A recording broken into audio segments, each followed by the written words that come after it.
உங்களுடைய வழக்கு எது தொடர்பானது?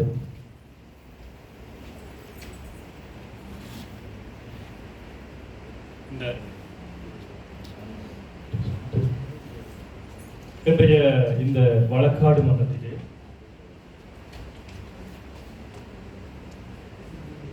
இன்றைய இளையோர்களை இந்த குற்றவாளி கூண்டிலே நிறுத்த அல்லது இன்றைய இளையோர்கள் செய்கின்ற தவறுகளை இந்த நீதிமன்றத்திலே குற்றங்களை முன்வைத்து வாதாடுவதற்காக இந்த அரங்கத்திற்கு வந்திருக்கின்றேன். இளையோரை குற்றவாளி கூண்டில் ஏற்றுகின்றீர்கள். என்ன காரணத்துக்காக ஏற்ற முற்படுகிறது? பன்னெடுங்கால பாரம்பரியத்தை கொண்ட நாங்கள் ஒரு சிறந்த ஒழுக்க நெறியோடு வாழ்கின்றோம் என்று சொல்லிக் கொண்டிருக்கின்ற நாங்கள் இன்று பிறரையும் வழிதவர தடம்புரள வைத்து ஏதோ தானோனே ஏதோ ஒரு திசையில் ஓடிக்கொண்டிருக்கின்றோம். நீங்கள் என்ன குற்றங்களை அடிப்படையில் மத்தம் உட்படுகிறீர்கள்? இன்றைய இளையர்கள் மீது பல்வேறுபட்ட பல் திசை நோக்கிய குற்றப்பட முன்வைக்கின்ற போதிலும் யாவற்றையும் அலசி ஆராய்ந்து இந்த மன்றத்திலே தீர்ப்பு வழங்குவதற்கு நிமிடங்கள் போதாது, நாட்கள் போதாது. அப்படி இருக்க எந்தெந்த துறைகளில் அவர்களுடைய குற்றங்கள் சீர் செய்யப்படுமோ அந்தந்த துறைகளை நோக்கிய ஒரு சில துறைகளை இந்த அரங்கத்திலே, இந்த மன்றத்திலே நாங்கள் குற்றங்களாக முன்வைக்கின்றோம். முதலாவதாக, இன்றைய இளைஞர்கள் எங்களுடைய பாரம்பரிய பண்பாட்டு விழுமியங்களை தவறி நெறிகட்டு வாழ்கின்றார்கள் என்பது இந்த மன்றத்தில் முன்வைக்கப்படுகின்ற முதலாவது குற்றச்சாட்டு. இரண்டாவது குற்றச்சாட்டு, எங்களுடைய இளைஞர்கள் பிறருக்கு முன்னுதாரணமாக நடக்க வேண்டியவர்கள் என்று தாங்களே ஒழுக்கங்கட்டவர்களாக சமூகத்தில் தடம்புரண்டு வாழ்கின்றார்கள் என்பது என்னுடைய இரண்டாவது குற்றச்சாட்டு.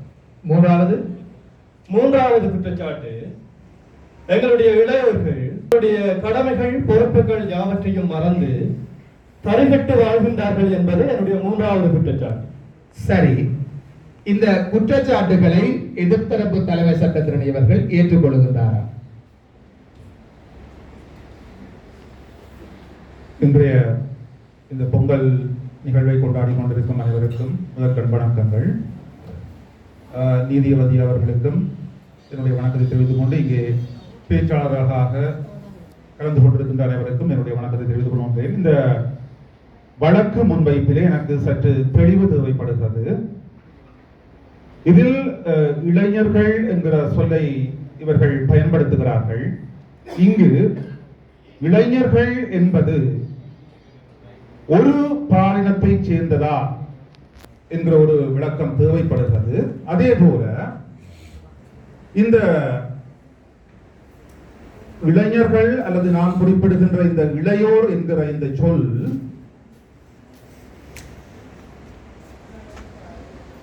எவ்வாறெனில் நாங்கள் என்கிற ஒரு பருவத்தின் மீதான குற்றச்சாட்டாக அமையப் போகிறதா அல்லது ஒரு காலப்பகுதியை சேர்ந்த இளையோரின் மீது எழுகின்ற குற்றச்சாட்டாக அமையப் போகிறதா என்பதை தெளிவுபடுத்த வேண்டும் என்பது என்னுடைய அபிப்பிராயமாக இருக்கு.